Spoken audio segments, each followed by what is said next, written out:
ሰላም ጎንጆች ያገሬ ሴቶች እንዴት ናችሁልኝ?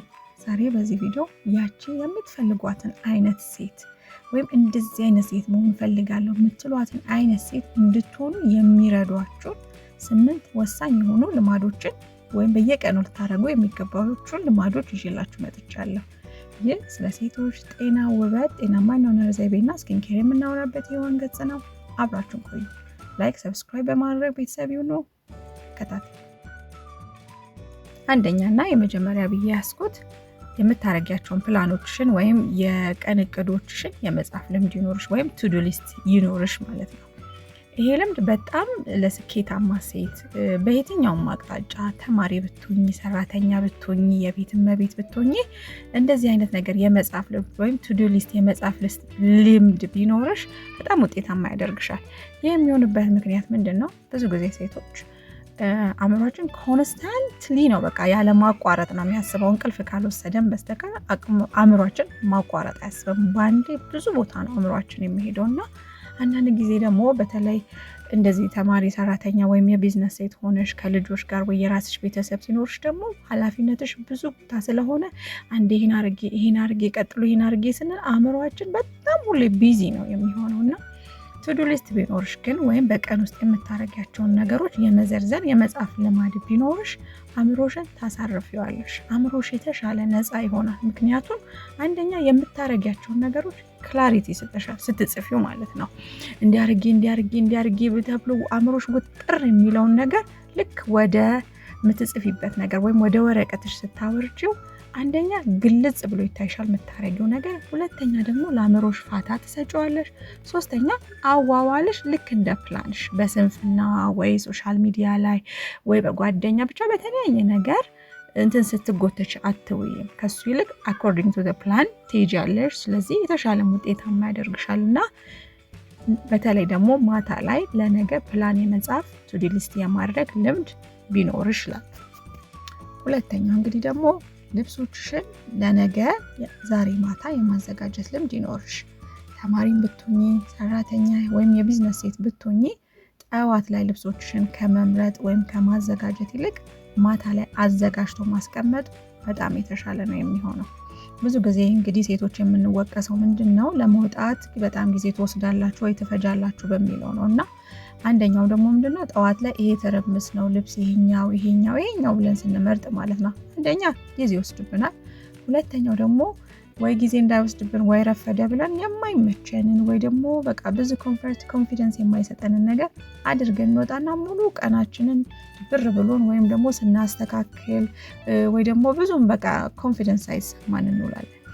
ይህ ከሚሆን ግን ብዙ ጊዜ ማታ ላይ ረፍትሽ በሆነ ሰዓት ላይ ማታ ላይ ልብሶችሽን ለነገ ምትለብሻቸውን ልብሶች ብታዘጋጅ አንደኛ የጠዋት ሩጫሽን ይቀንስልሻል፣ ሁለተኛ አእምሮሽ በጣም ፋታ ያገኛል። ምክንያቱም ሬዲ ሆኗል። ምን ልለብስ ነው ብለሽ ገና ጠዋት አታስቢም ማለት ነው። ማታ ላይ ይህንን ሬዲ ማድረግ አእምሮሽ ረፍት ይሰጣል። አእምሮሽን በቃ ሬዲ እንደሆንሽ እንደተዘጋጀሽ አይነት ስሜት ስለሚሰጥ ውሎሽም ላይ የተረጋጋ ውሎ እንዲኖርሽ ያደርጋል ማለት ነው። ስለዚህ ልብሶችሽንም ማታ የማዘጋጀት ልምድ ቢኖርሽ ተመራጭ። ሶስተኛው ራስሽን ተንከባከቢ። በቀን ውስጥ ቢያንስ ራስሽን የምትንከባከቢበት ትንሽም ሰዓት ቢሆን መመደብ ይኖርብሻል። ብዙ ጊዜ ሴቶች አይ ቲንክ ሰልፍለስ የመሆን ባህሪ ያለና ወይ ለልጆች ወይ ለባል እንላለን ብቻ በተለያየ ነገር ወይ በስራችን በቢዝነሳችን በቃ ሁሉ ለሙሉ ነገራችንን እንሰጥና ራሳችንን እንረሳለን። ይህ በፍጹም መሆን የሌለበት ነገር ነው። መረሳት የሌለበት ነገር እኛ ስንኖር ነው የኛ የምንለው ነገር የሚኖረው ማለት ነው። ልጆቼ ስንል፣ ስራዬ፣ ትምህርቴ፣ ቢዝነሴ ስንል እነዚህ ነገሮች ሁሉ የሚኖሩት እኛ ስላለና ወይ እኛ ስንኖር ራሳችንን በእነዚህ አይነት ሂደቶች ውስጥ እንዳናጣ በቀናችን ውስጥ ዴዲኬትድ የሆነ ራሳችንን የምንንከባከብበት ጊዜና ሁኔታ መፍጠር ይኖርብናል። ቆዳሽን የምትንከባከቢበት፣ ፀጉርሽን የምትንከባከቢበት፣ ራስሽን ሰውነትሽን የምትጠብቂበት የምታዳምጭበት ጊዜ በቀን ውስጥ ልትመድብ ይገባል ማለት ነው። ስለዚህ ያቺ የምትፈልጊያትን አይነት ሴት ውስጥሽ የሚመኛትን አስፓየር የምታረጊያትን ሴት ለመሆን የፈለገ ቢዚ ስኬጁል ቢኖርሽ እንኳን በቀን ውስጥ ትንሽም ሰዓት ቢሆን ለራስሽ ሰዓት ዴዲኬት አድርገሽ ፀጉርሽን ቢያንስ የምትሰሪበት፣ የምትንከባከቢበት፣ ፊትሽን የምትንከባከቢበት፣ እግሮች ሰውነትሽን የምትንከባከቢበት፣ ራስሽን የምታዳምጭበት በቀን ውስጥ ዴዲኬት አድርገሽ ጊዜ ሊኖርሽ ይገባል። ሌላኛው አራተኛው ምስጋና ነው። በቀናችን ውስጥ የምስጋና ሰዓት ሊኖረን ይገባል ማለት ነው። 5 ደቂቃ የሚሆን 30 ደቂቃ የሚሆን የምስጋና ሰዓት ሊኖረን ይገባል። ይህ ማለት ምን ማለት ነው? ብዙ ነገሮቻችን ታውቃላችሁ ሳናስባቸው ልማድ ይሆናሉ ማለት ነው። ቡና በሉት፣ እንቅልፍ በሉት፣ ሰውም ቢሆን በተለያየ ሁኔታ ሳናስበው ሱስ ይሆናል ወይም ልማድ ይሆናል። ልክ እንደዛው ኮምፕሌን ማድረግ፣ ማማረር፣ መራገም በዛው ልክ ልማድ ይሆናል። ይህ ደግሞ ጤናችንንም የሚጎዳ ነገር ነው፣ ህይወታችንንም የሚጎዳ ነገር ነው። ስለዚህ በተቃራኒው ምስጋና መለማመድ በህይወታችን ይኖርብናል። ያለንን ነገር መቁጠር፣ ከሌለን ነገር ይልቅ ያለንን ነገር እየቆጠርን ፈጣሪ የሰጠንን እግዚአብሔር የሰጠንን ነገር እየቆጠርን እግዚአብሔርን የምናመሰግንበት፣ ባለን ነገር ደስ የምንሰኝበት፣ ቴንኪው የምንልበት፣ ውለን በመግባታችን ወይም በተሰጡን ነገሮች አንዳንድ ጊዜ ስራችንን እናማረር ይሆናል። ነገር ግን ጤና ሆነን ውለን በመግባታችን በመስራታችን እግዚአብሔር ደግሞ እንጀራም ስለሰጠን ብቻ ብዙ ልላችሁ እችላለሁ። እጃችሁ ላይ ያለውን ነገር ተመልከታችሁ እግዚአብሔርን ማመስገን፣ በዛ ደስ የመሰኘት ልማድ በቀናችን ውስጥ ሊኖረን ይገባል ማለት ነው። ምክንያቱም ስኬታማ መሆን ከፈለግን ያን ቫይብ ነው መጥራት ያለብን። ምስጋና ምስጋናን ያመጣል፣ ማማረር ደግሞ ሌላ የምንማረርበትን ነገር ያመጣል እና እያመሰግንን መልካም ነገር እንዲሆንልን እያመሰገንን ያለንን ነገር ግሬትፉል ሆነን መቀበል፣ ያለንን ነገር ቼሪሽ ማድረግ መልመድ አለብን ማለት ነው። ስለዚህ በቀናችን ውስጥ ልክ እንደዚሁ ትንሽዬም ደቂቃ ብትሆን ያለንን ነገር የተሰጠንን ነገር ኖቲስ አድርገን አስተውለን ቴንኪው የምንልበት ጊዜ ሊኖረን ያስፈልጋል። 5ኛ ጠዋት የመነሳት ልምድ ቢኖረን። ይሄ በጣም አይ ቲንክ ብዙዎቻችንን ቻሌንጅ የሚያደርገን ይመስለናል፣ ግን ደግሞ ስቲል በጣም ኤሴንሻል በጣም ጠቃሚ የሆነ ልምድ ነው። ብዙ ጊዜ እንግዲህ ስኬታማ የሆኑ ሴቶችም ወንዶችም ብዙ ጊዜ ይናገሩታል። ጠዋት መነሳት፣ ጠዋት የሚነሳት የሚባለው ነገር ይነሳል እና ኢትስ ኢምፖርታንት፣ የእውነት ነው፣ በጣም ጠቃሚ ነገር ነው። ምክንያቱም ምንድን ነው በተለይ አሁን ይሄ ኖርማል ውሎ በቃ ጠዋት ተነስቶ ትምህርት ቤት መሄድ፣ ስራ መሄድ የሚለው ነገር ላይ ትንሽ የሚያረፍዱ ሰዎች ደሆል የመጨነቅ ወይም ሙሉ ቀን ደግሞ በቃ እየተረባበሹ የመዋል ነገር ይኖራቸዋል። ምክንያቱም ምንድን ነው ጠዋት ላይ ስለሚረፍድ ገና ከጠዋቱ ነው የጥድፊያ ሙድ የሩጫ ሙድ ላይ የምንሆነው፣ ምክንያቱም አርፍደን ስለተነሳን ማለት ነው። ሶ ሙሉ ቀንም በዛ አይነት ስሜት በቃ የመጣደፍ የመሯሯጥ አይነት ስሜት ውስጥ ነው ሆነን የምንውለው። ነገር ግን ጠዋት ትንሽ ቀደም ብሎ መነሳት በቃ ሪላክስ አድርገን ነገሮችን ካልም ሆነን ተረጋግተን ነገሮችን ማድረግ እንድንችል ጊዜ ይሰጠናል በጠዋት መነሳት ማለት ነው። ሰው በሱ ላይ ብዙ የተባሉ ነገሮች የተጻፉ ነገሮች አሉ፣ እነሱ እንድታነቡ ጋብዛችኋለሁ። ግን ስኬታማ ሴቶች ወይም ደግሞ ያቺ የምትፈልጓትን ሴት ለመሆን አንደኛው ክራይቴሪያ ወይም ሳክሪፋይ መደረግ ያለበት ነገር እንቅልፍ ነው። ሰው ጠዋት የመነሳት ትንሽ ኤርሊየር የመነሳት ልምድ ይኖራችሁ። ይህን ስላችሁ ነሰሰርሊ 10 ሰዓት ላይ ወይ 11 ሰዓት ላይ ተነሱ ሳይሆን፣ ነገር ግን አትሊስት አሁን ከምትነሱበት 30 ደቂቃ ኤርሊየር እየተነሳችሁ ከዛን ደግሞ እየጨመራችሁ በመሄድ ተረጋጋ ቀን እንዲኖራችሁ ጠዋት የመነሳት ልምድ ይኖራችሁ እላለሁ። 6ኛ እና the most important ብዬ ከማስበው ውስጥ ጸሎት ነው።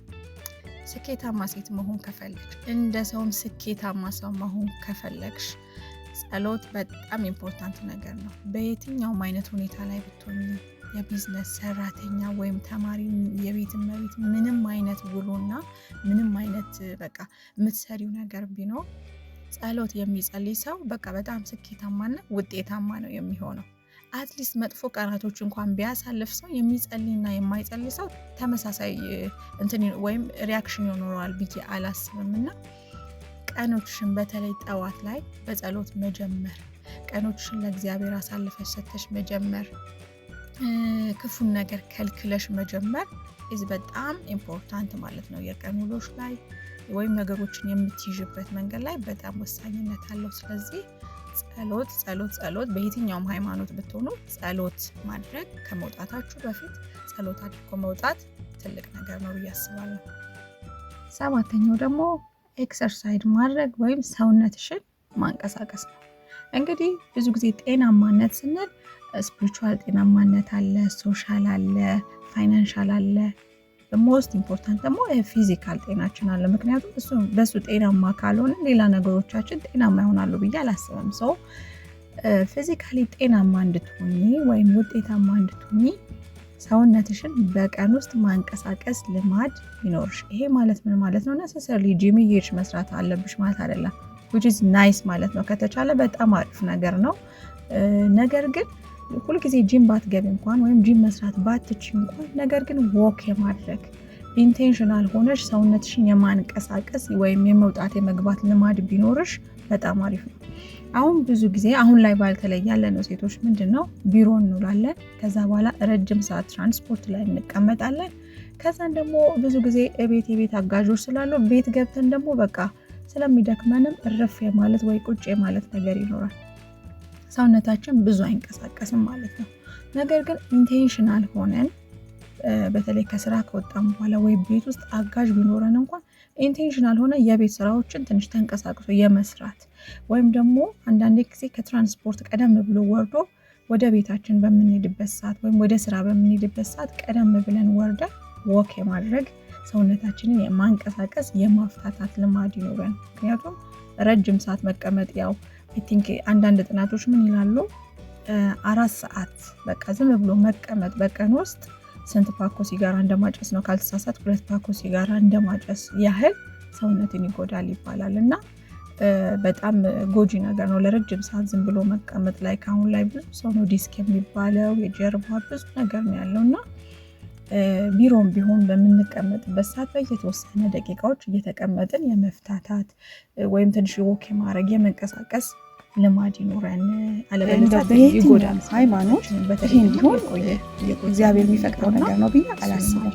ሴንተር ኦፍ ዩር ወርልድ ማለት ዓለምሽ ወይም ዋና ነገርሽ ነው የሚገባው ሀቢት ነገር ያለበት ነገር ነው። ሲቀጥል ደግሞ እነዚህ ነገሮች ሁሉ ብለሽ አንደኛ ከፈጣሪሽ ጋር መቅረብ ወደ ፈጣሪሽ መቅረብ የመኖር ሁለተኛ ደግሞ ራስሽን ድጋሚ ወደ ማንነትሽ መመለስ፣ ጓደኞችሽን፣ ሆቢሽን፣ የምትወጃቸውን ነገሮች ራስሽን ወደ ማሳደግ መምጣት አለብሽ ማለት ነው። እንግዲህ እነዚህ ነገሮች ይጠቅሟችኋል ብዬ አስባለሁ።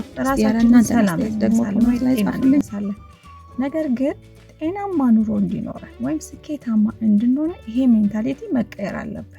የራስን ኑሮ የመኖር የራስን ኑሮ መቀበል የራሳችን የተሰጠንን ነገር አክብሮ የሚያዝ ከዛ ነገር ጋር ተስማምቶ የመኖር ልማድ ሊኖር ይገባል ማለት ነው። እና ራስን ነገር ግን ከሌላ ነገር ጋር ማወዳደር ወይም የራሳችን እግዚአብሔር የሚፈቅደው ነገር ነው ብዬ አላስብም።